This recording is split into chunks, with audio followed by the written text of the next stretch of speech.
Okay, Harry, we've got some news to share on Brentford Hope. Do you want to tell us the update? He's going to live on a saga holiday retirement home now. We've having spoken to all his owners after Saturday at Newbury, decided to call it a day with him. It was the first time I've ever seen him not want to jump off. Now he ran fine and he gave a stone away to the first three. He's 9. His body isn't getting any better. He's always had a sort of flat horse trot, but it's getting progressively worse. And I think after all he's done for us, I'd like him to have a retirement when he's still sound in body and mind. And is that right? And he has just been absolutely magnificent for us. And you sort of get to a stage where, if he went back down to 130, he might be able to win again. But the body's not getting any better. And I've watched him in a lot of races now, obviously, and on the start on Saturday, I've never ever seen him look reluctant before. Yeah. And Meg was having to boot him round and kick him to get him going, and she pushed him away from the start. And I think that is probably him telling us he's done enough. Yeah. Well, he's such a character, and it will be so sad to not have him in the yard because, as you say, when he goes around the trotting ring, his ears are back, and you can so tell it's Dave, from walking in first thing in the morning. But yeah, as you say, what a legend he's been for you. He's been here from almost the very start, hasn't he? Yeah. So we bought him in February 2023. Obviously, started my first run. It was on Boxing Day 22. So has basically been with us from the start, and you can tell he's tired. He needs to be retired. I think the thing is with him is that when you start out, you got my zip now. Break my coat. When you start out, you have lots of horses running midweek races, Class 4, Class 5 races, and from the beginning he was running in good races, good Saturday handicaps, and he just got us on that bigger stage. And that was absolutely amazing. And I think he's paid for himself the whole way along. I think he's earned £150,000 of prize money in our care. Yeah. I've got to give a mention to all of his owners, the Optimist Syndicate, who basically, when I started out, all got involved, and it was a lot of money.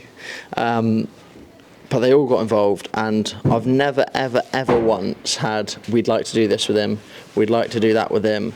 It has always been, all of them have said, do what's best for him, always. If he's got beat, they've never been worried. We've raced him, we've campaigned him, he's got involved. I mean, he finished second and third in 2 international hurdles just because they were willing to have a crack.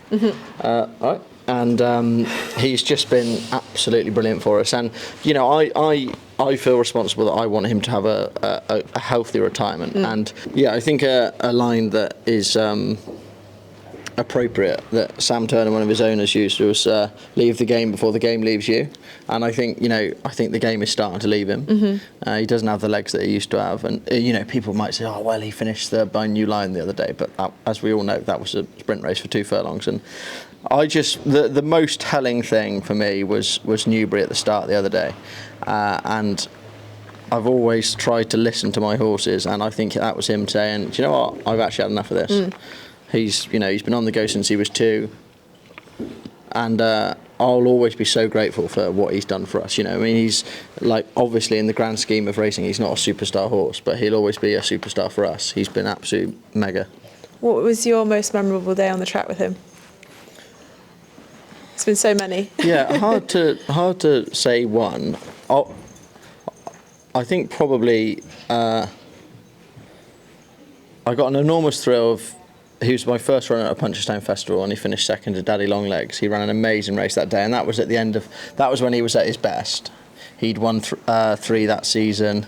He'd done really, really well, and he'd won 2 that season, but he finished third in a Jerry Fielding. He finished second in a good Newbury handicap. He'd won at Newcastle. He won the Challenger final. He did win 3 that year, didn't you? Clever boy. So that day was mega. But also, I've got to say, Haydock this year when he won was absolutely amazing, because he's not as good as he was, and he's always had that sort of furlong dash and then been hanging on, he had that last little kick, and he was clinging on by the line, but he had his ears flat back and his head out, and he wanted to still win. And I got an enormous sense of satisfaction that day, because all this season we were hoping that he might just have one more day in the sun, and he deserved it. And he got it.